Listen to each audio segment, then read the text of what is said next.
bandeko balandi ya tokomi wa bisisami ya lisu likula lisu toza awa na quartier des Marais na de bonhomme na commune ya Matete pa wapi siège ya Palu eza parti lumumisa unifié eza be moko na commune ya Matete awa toye baloyi ba ko solola na peuple congolais ba ko solola na base na bango lelo eza bongo matinée politique mais matinée de vérité tokoyoka nini ezoleka awa babengisi biso zaka lisu likula lisu toza kosenga kaka bamoko ekoleka na kati ya parti oyo Palu parti oyo esala makambo mingi mpona mboka na biso Kongo ebunda mpe mingi toye awa tolakisa bino nini oyo babengisi biso mokolo mwa lelo bolanda na bokebi nyonso me nangi na prosise eloko moko boye parti Lumumbiste eza mpe moko parti Lumumbiste ezalaka na Matete awa quartier des Marais babenga yango de bonhomme na commune ya Matete tozomona boulevard boulevard Lumumba oleki mpo Matete nde komona parti Lumumbiste unifié place ezali toye awa koyoka makanisi na bango toyoka ndenge bakoloba nini oyo bakoadresse lelo na peuple congolais nini bakoadresse na Lumumbiste nyonso to bakolanda biso na Congo Kinshasa mpe libanda ya mboka ya Congo bolanda na bokebi nyonso kokota na kati ya sema lisu kwa lisu.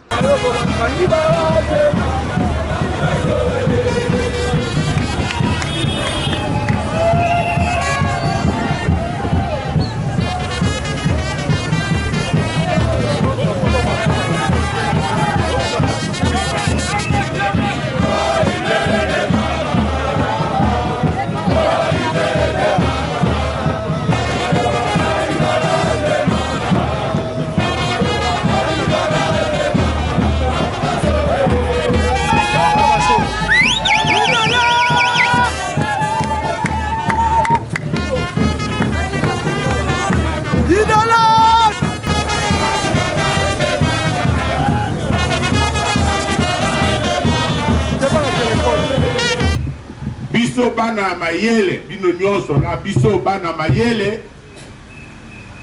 toko tia en place système ya masolo causerie familiale politique tobengi yango matinée politique matinée ya lelo ezali parce que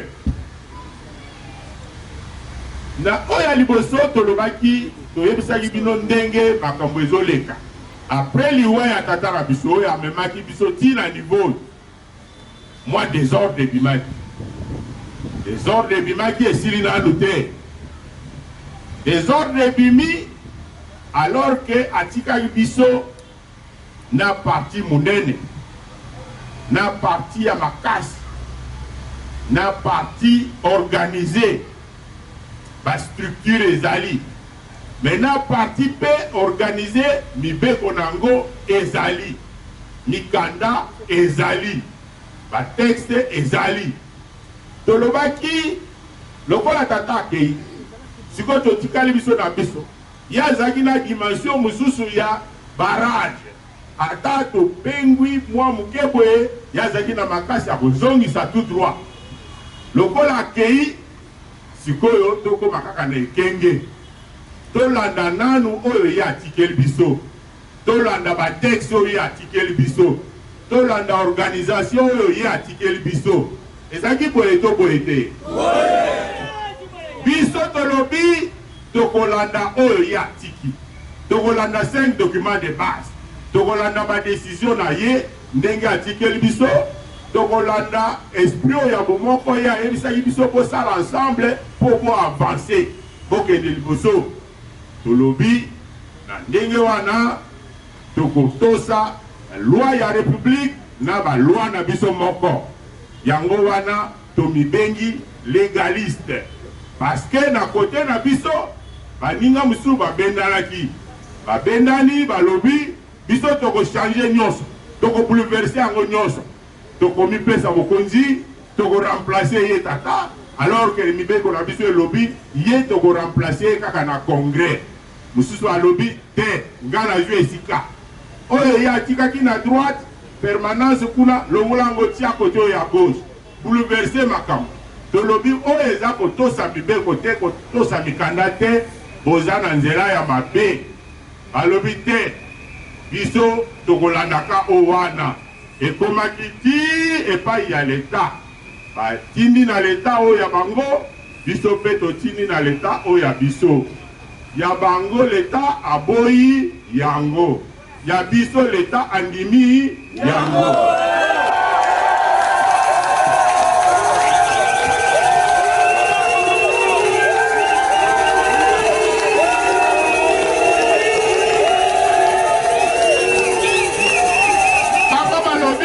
Bango balobi, biso toza majoritaire, toza boye, to changer makambo. Tozui moko na biso, totie à remplacer secrétaire général chef du parti. Tozui mususu, a comme secrétaire permanent, contrairement à la décision, il y a un secrétaire général chef du parti à Tikaki. Biso tolobi bongo te. Secrétaire général chef du parti est à vacantine en congrès. Secrétaire permanent à Tikaki en quelque part dans l'organisation, la structure moko boye roti kalakaka kuna. Bango bazui mikanda ya bango na ministère wo. Biso pe tozui ya biso na ministère wo. Kala likambo oyo. Ministère le 29 juillet atindi mukanda. Ya bango aboyi yango. Ya biso andimi yango. Vous êtes déjà dans 1-0.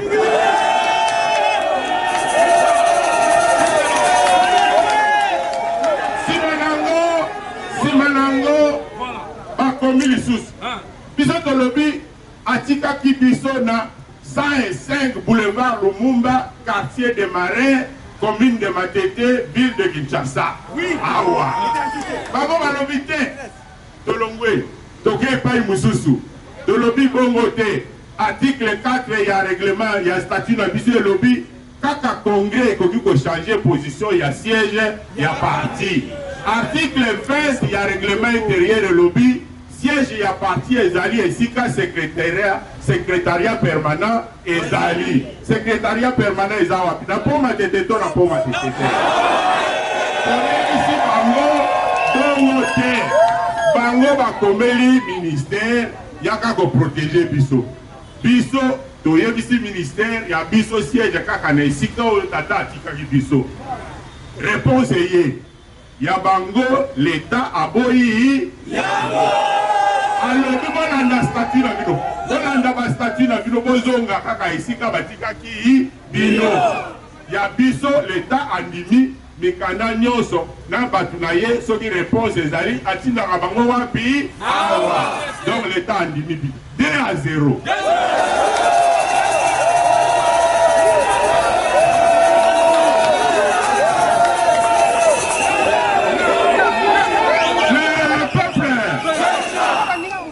Sikoyo tokosi na troisième match.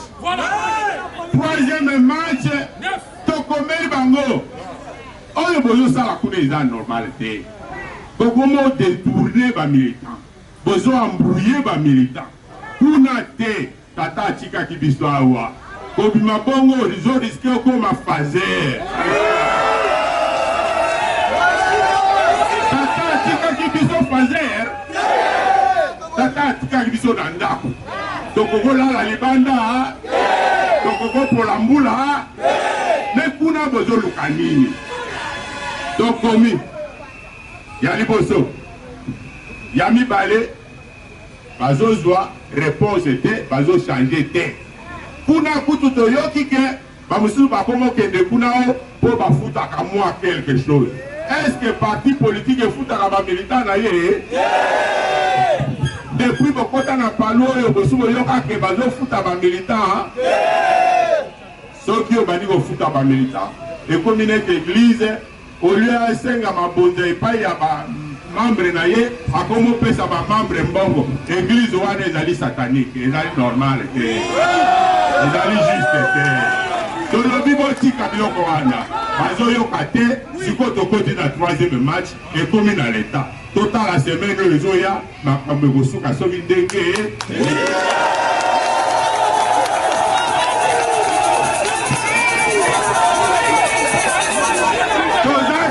toza sûr que vous faites ça 3 à 1. Mais bandeko basuki wana te toyokaka kala mingi te oh to convoquer congrès Mais na mikanda na biso eza boye te. Mikanda ezali tolanda mikanda. Ndenge toyebaka. Tange tanga. Tanga mikanda tanga. Tanga statut tanga. Tanga réforme tanga. Tanga règlement tanga. Tanga décision tanga. Makambo kaka me ville ange tanga. Attention ange tanga. Merci camarade.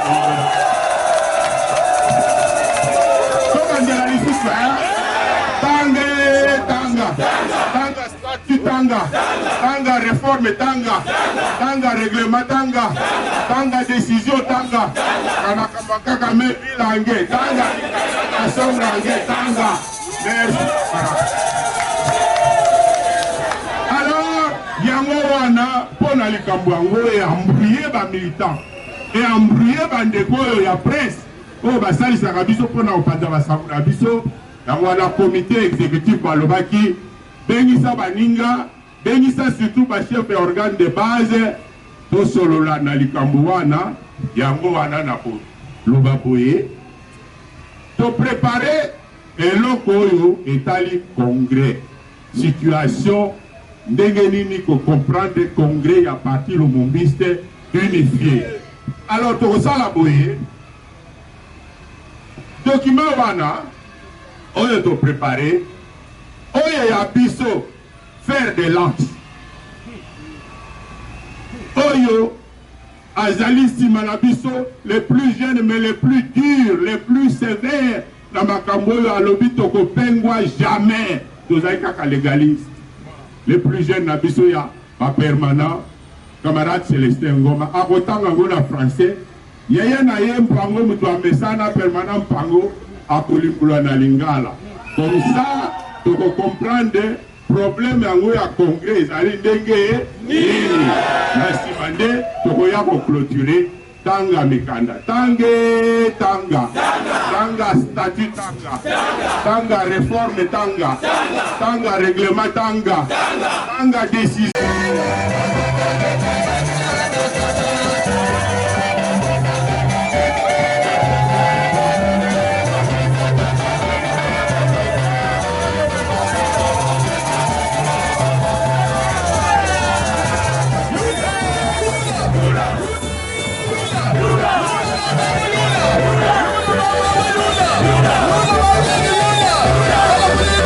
Mbote mwana mboka. Mbote ndeko journaliste. Boni santé. Santé za malamu. Santé za malamu. Mais bobe ici biso lelo awa te monto ye de la ba tu ko ndapona so maye bonenga tu ko loba que siège ya palu za moko ba tu ba za ndingisa ya ko lancer congrès ezaka ka awa ezaba ndeko mususu te. Mais ka ko limbola biso malamu malamu na koto ya lingala. Utilité ya manifestation ya matinée ya mokolo malo za kinini. Bon, merci justement uti ko loba. Utilité zali ko limbolela na ba militant.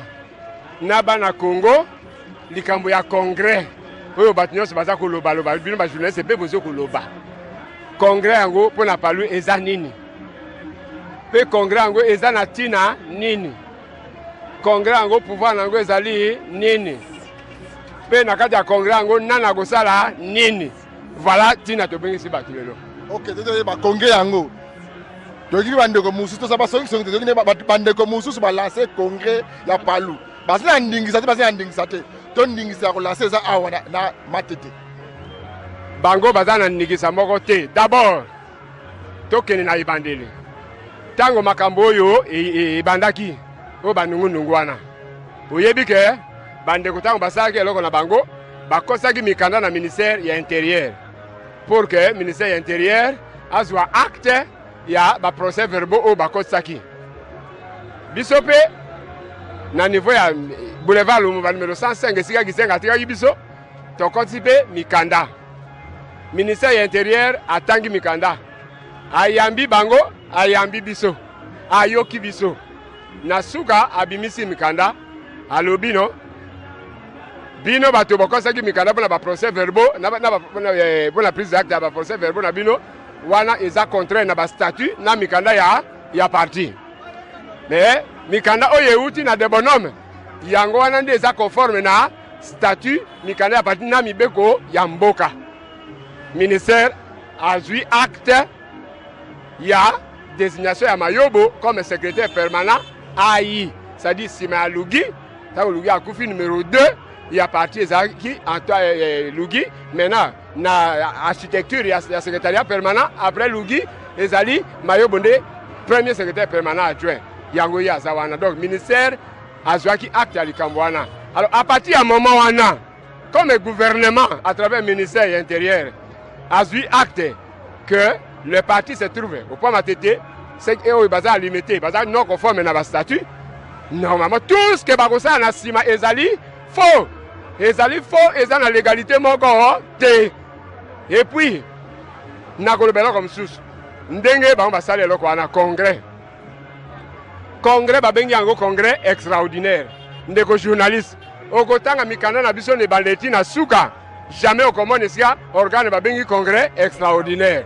Il n'existe que le congrès à l'article 15, et 14 et 15 de statut. Le congrès, mais qui peut siéger en session ordinaire, en session extraordinaire. Donc il n'existe pas un congrès extraordinaire. Bango si au congrès extraordinaire, bazu yango, wap. Et donc la question qui est d'abord, bazo que de légalité à légalité. Ok, moi dans Mboka, tout le monde est Binyosu. Il y a un instrument de béton, il bande à payer du peuple. L'histoire livre d'or, wana. Et c'est la kawap, et c'est comme dans Mboka nan. Livre d'or, on met le baga Gizenga, immortel. Livre d'or des anines, Gizenga Yemoko. Pour Natunaka Ngamo, Natunaka Mutuna. Je me rappelle, c'était le 4 mars 1994. Voilà, ça faisait Lengue. Natuni chef, mais bazo bayo ça na livre d'or, wapiango. À ce qui a le binangai, livre d'or. Mais livre d'or, on gagne. Livre d'or, c'est moi-même. On ne pas ça ngai. C'est-à-dire, c'est craignon, c'est Amboka. Makambo, c'est Amboka, le Golo Mumba Kei, Moudasima qui a un Zaki, Patriarche Antoine Gizenga. Le Golo ya Kei, apôtre Naye Bazali, Godefroy Mayobo, Dovel Mpango, Bato ya Kotsaki Biyokwana, Nakati donc livre d'or, ce qui est na Bokoya, Godefroy Mayobo, Dovel Mpango. Ok, na kosi na kasi ya siège, na moni ba photo moko ko circuler wana. Na moni photo ya Mbuta Kasavubu, na Mbuta Kizenga. Na moni photo ya Mbuta Lumumba, na Mbuta Kizenga. Na moni photo ya Mbuta Besenga de Etensi de Mulumba, na Mbuta Kizenga. Na moni photo ya Joseph Kabila, na Mbuta Kizenga. Ba photo ela ezo la sanini, ba photo boti wana.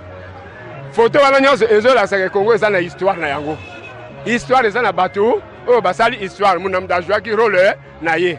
Kasavubu a jouaki rôle na ye. Gizenga a jouaki rôle na ye. Lumumba a jouaki rôle na ye. Soko moni photo ya Mbuta Tshisekedi asaki rôle, a jouaki rôle na ye. Po biso palu to ça partie ya histoire. Mboka nyonso même na bamboka po bapesa mwana bokonzi, il faut yeba histoire ya mboka na ye. Sina koya koteka mayumbu ba na Kongo koya koteka mayumbu ya bakoko na ye. Yango wana ba photo nyonso za kolakisa ke palu to simbaka histoire ya Congo, palu to za na pona koteya histoire. Yango to lobaka na palu jeune aliaka na ba jeune masola na ba mikolo pa yeba makambo. Message fort ya repese na ba na Congo nyonso tout. Bandeko nyonso ya palu ba na biso na Kinshasa. L'Afrique, na mikila poto, pour la nation partout dans le monde. Bayeba, ceux qui balingi baya sikoyo, baya koyoka makama malamu, baya koyoka vraie version, vraie révélation, ya Mbuta Kizenga, baya na adresse nini, place nini. Merci ndeko journaliste, ba militante na ba militaire palu. Ba na Congo, ba Lumumbi se bisika nyonso bozali. Boyebi bien que Gizenga azalaki muti ya mibeko. Azalaki kotosa mibeko. Alors, mibeko wana même mibeko etali ba parti politique na mboka balobaka il faut parti politique eza na siège na yango na mikanda na biso na statut article 4 et lobby n'est-ce pas que siège ya parti eza esika n'est-ce pas ba konango ba déterminer mutu moko te aza na droit ya ko déterminer nya que le congrès qui peut changer siège oyo aza ko représenter congrès za ki Patriarche Antoine Gizenga ye atika ki biso na Boulevard Lumumba 104. Donc, il y a 105 plutôt. Alors, ce que Olingi, Oya, Koyeba Makamba Palou, Oya Koyoka, histoire à Palou, Oya Koyeba Makamba Congrès, ce qui Bakamunini, Yakana, quartier de Bonhomme, Boulevard Lumumba numéro 105, commune à Matete. Et si siège à Palou, et Vandi, Koké d'ailleurs, sinon, Okolanda, Moutou, Oya s'est révolté contre Bokoko et Batatanaï. Merci. Merci bandeko balandi atoko mu wapi bonde ezalaka bomoni liste du liste to yaki awa toya tozana besoin ya kimia bon moko solution contre makambo oyo tokoyoka ya nungu makambo palu toye awa te ya bisaki bino biso tozana couleur politique te toye awa pour ba congolais nyonso toye awa toye ba nini ekoleka awa boyoki ndenge papa lobby siège ya palu parti unifié ezabe moko oleki po matete quartier des bonhommes numéro 5 commune ya matete et pas pour ko bandeko nyonso to ba vrai descendant ya Mbuta Kizenga awa bino babengaka papa Kizenga biso za trop spirituel Mbuta Kizenga donc toza différent biso na bino po to préparer place moko te to suki awa pour na lelo tika te kimia kolonzambe eza na bino nde to kutana lobi